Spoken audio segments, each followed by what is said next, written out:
నమస్కారం. ఆస్ట్రో మార్గం ఛానల్‌కి స్వాగతం. ఈ వీడియోలో మనం 9వ తేదీ ఆగస్టు 9 నుండి ఆగస్టు 15 వరకు 2026 సంవత్సరం ద్వాదశ రాశుల వార ఫలాలు తెలుసుకుంటూ వచ్చాము. ఇప్పటివరకు 2 పార్టులు చేశాము. ఇది 3వ పార్ట్‌లో ధనుసు నుంచి మీనం వరకు కూడా సంపూర్ణంగా తెలుసుకుందాం.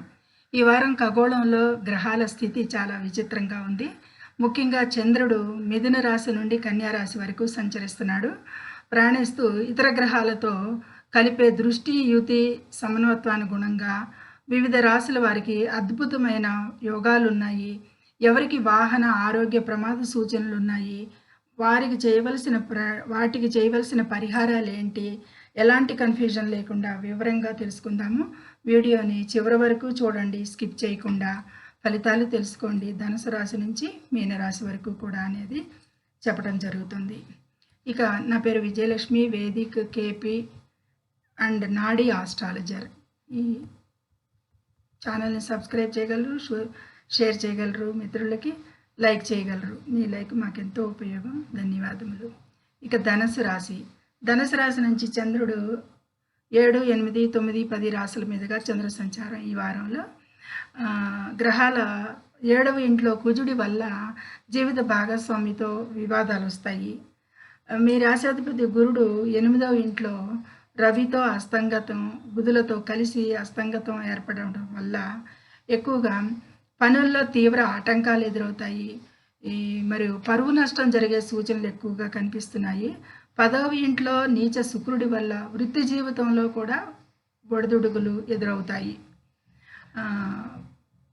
చాలా వరకు ఇబ్బందులు ఎదురవుతాయి ఈ వారంలో ఈ ధనుసు రాశి వారికి అనేది సూచించడం జరుగుతుంది. ఇక ప్రమాద సూచనలు అంటే కనుక చంద్రుడు 8వ ఇంట్లోకి కర్కాటకంలోకి ప్రవేశించినప్పుడు ఆరోగ్య భంగం, గుండె లేదా పొట్టకు సంబంధించిన సమస్యలు, ప్రయాణాలలో ఆటంకాలు ఇవన్నీ కూడా ధనుసు రాశి వారికి ప్రతికూలంగా ఉన్నాయి ఈ వారంలో. ఇక ఇది క్లుప్తంగా ఈ చంద్రరాశి ఫలితాలు.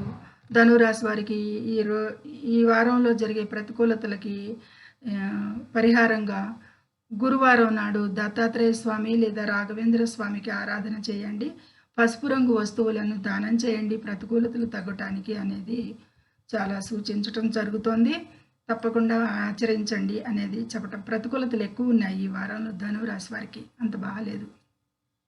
ఇక తదుపరి మకర రాశిని అనుసరించి చంద్రుడు 6, 7 మీ రాశి నుండి 6, 7, 8, 9 భావాల మీదుగా చంద్ర సంచారం చేస్తున్నాడు. గ్రహాల ప్రభావం 6వ ఇంట్లో కుజుడు చంద్రుల వల్ల కోర్టు సమస్యలు, అప్పుల ఒత్తిడి కూడా 6వ ఇంట్లో కుజు చంద్రుల వల్ల కోర్టు సమస్యలు, అప్పుల ఒత్తిడి కూడా కొంతకాలం పెరిగి, అంటే వారంలో కొన్ని రోజులు పెరిగినట్టు అనిపించినా మరి కొన్ని రోజులు తరుగుదల అనేది కూడా కనిపిస్తుంది. అది మిశ్రమంగా ఉన్నాయి వాటికి ఫలితాలు. 7వ ఇంట్లో రవి, గురు, బుధుల వల్ల భాగస్వామ్య వ్యాపారాలలో విభేదాలు వస్తాయి ఖచ్చితంగా. 9వ ఇంట్లో నీచ శుక్రుడి వల్ల కూడా భాగ్యస్థానం బలహీనపడింది కాబట్టి తండ్రి ఆరోగ్య విషయంలో ఆందోళన ఉంటుంది. లాంగ్ ట్రావెల్స్ ఎక్కువగా కలిసి రావు ఈ వారంలో వీరికి, ధనుసు రాశి వారికి.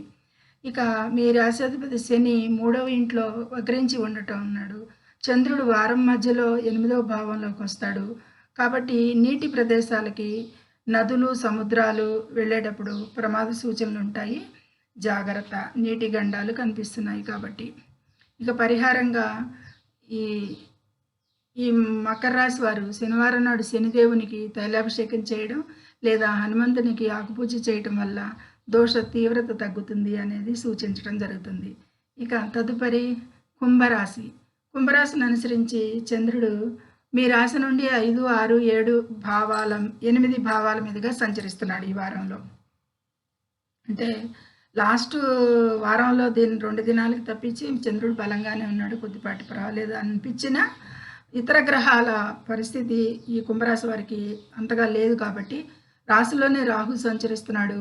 5వ ఇంట్లో కుజుడు సంచారం వలన సంతాన సమస్యలు, మరి ఊహాజనిత పెట్టుబడులు, స్టాక్స్ ఇవన్నీ వల్ల కూడా నష్టాలు వస్తాయి కుంభరాశి వారికి. వాటి జోలికి ఈ వారం వెళ్లకుండా ఉండటమే మంచిది. రవి 6వ ఇంట్లో గురు, రవి, బుధులు ఉండటం వల్ల శత్రువులపై అయితే వీరి శత్రువులు బాధ ఉండదు ఈ వారంలో. వారిపై విజయాలే సాధిస్తారు. కానీ ఆరోగ్య కోణంలో చూస్తే మాత్రం చాలా ఖర్చులుంటాయి ఈ 6వ స్థానానికి సంబంధించి. 8వ ఇంట్లో నీచ శుక్రుడి వల్ల కూడా అవమానాలు, రహస్య ఇబ్బందులు పడతారు కుంభరాశి వారు.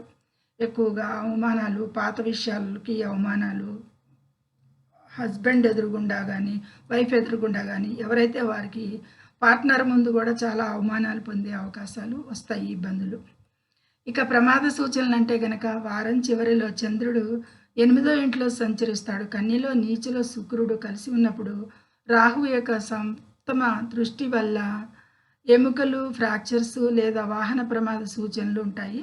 జాగ్రత్త అవసరం. రాహు దృష్టి కంటే కూడా వక్రించిన శని దృష్టి ఉంది అనేది చెప్పచ్చు.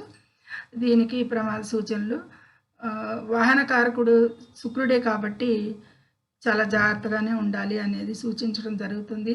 అత్తగారు కానీ లేదా అమ్మగారు కానీ వారు కూడా జాగ్రత్తగానే ఉండాలి ఈ ప్రమాద సూచనలకి.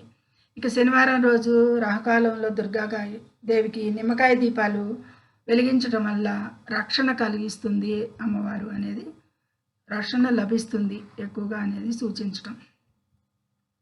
చివరిగా మీనరాశి.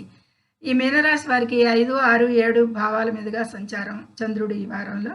చంద్రబలం బాగానే ఉంది, పర్వాలేదు. అయినా ఇతర గ్రహాల అనుకూలత లేదు ఈ మీనరాశి వారికి కూడా. మీ రాశిలోనే వక్రించిన శని సంచరిస్తూ ఏలినాటి శని ద్వితీయ భాగంలో నడుస్తున్నారు వారు కాబట్టి ఆర్థికంగా అంత బాగోలేదు. 4వ ఇంట్లో కుజుడి వల్ల గృహ వాతావరణం ప్రశాంతంగా ఉండదు.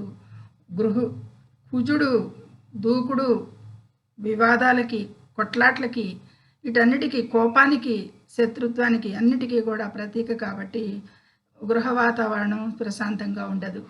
5వ ఇంట్లో రవి, గురు, బుధల వల్ల పిల్లల విషయంలో శుభవార్తలు ఉంటాయి. వారికి ఉన్నత విద్య అవకాశాలు, విద్యార్థులకి మంచిగా రాణించేది చదువులో బాగానే ఉంటుంది ఈ వారం. 7వ ఇంట్లో నీచ శుక్రుడి వల్ల భార్యాభర్తల మధ్య మళ్ళీ సమస్యలు వచ్చి సంబంధాలు కూడా దెబ్బతినే అవకాశం, అంత లోతుగా గందరగోళంగా విభేదాలు వస్తాయి. కాబట్టి ఈ విషయంలో దృష్టి పెట్టండి. ఇక ఏలినాటి శని ప్రభావం మరియు 4వ ఇంట్లో కుజుడు సంచారం వల్ల ఇంటి నిర్మాణ పనుల్లో కానీ, డ్రైవింగ్లో కానీ దెబ్బలు తగిలే అవకాశాలు ఉంటాయి. ఎక్కువగా ఈ మీనరాశి వారికి పడిపోయే సూచనలు ఎక్కువగా ఉంటాయి. పైనుంచి కిందకు దూకటం కానీ, లేదా సాహసాలు చేసేటప్పుడు కాలు విరగటాలు కానీ, దూకేటప్పుడు, ఇలాంటివన్నీ కూడా మీనరాశి వారికి ఉంటాయి. ఇవి జాగ్రత్తగా గమనింపులో ఉంచుకోవాలి. ప్రమాద సూచనలు అయితే ఉన్నాయి గోచారంలో. ఇక ఇది ఈ సమగ్ర సమాచారం. ఏదైతే అవసరమో అవే చెప్పాను. ప్రతికూలతలు ముఖ్యంగా హైలైట్ చేశాను. రోజు శివ పంచాక్షరి మంత్రం ఓం నమః శివాయ జపించండి. శనివారం నాడు నల్ల నువ్వులు దానం చేయడం మంచిది అనేది సూచించడం జరుగుతుంది. చూసారుగా ఈ వారంలో గ్రహాల స్థితి మరియు చంద్రుని సంచారం వల్ల ఏ రాశి వారికి ఎలాంటి ఫలితాలు ఉన్నాయో, ముఖ్యంగా వృశ్చిక, కుంభ, మిథున రాశుల వారు వాహనాలు నడిపేటప్పుడు, ప్రయాణాలు చేసేటప్పుడు చాలా జాగ్రత్తగా ఉండాలి అనేది సూచించడం జరుగుతుంది. చెప్పబడిన పరిహారాలను భక్తితో పాటించి గ్రహదోషాల నుండి ఉపశమనం పొందండి. ముఖ్యంగా ప్రతికూలతలు ఎక్కువ ఉన్నవారు, ఇవి మకర రాశి వారికి చాలా బాగుంది కానీ కుంభరాశి, మీన రాశికి కూడా బాగుండలేదు. ఈ వీడియో మీకు నచ్చినట్లయితే తప్పకుండా లైక్ చేయండి. మీ ఫ్రెండ్స్ అండ్ ఫ్యామిలీ వారికి షేర్ చేయండి. మరింత ఈ జ్యోతిష ఫలితాల గురించి, ఖచ్చితమైన జ్యోతిష అప్డేట్స్ గురించి మన ఛానల్ని సబ్స్క్రైబ్ చేసుకోండి. ధన్యవాదములు.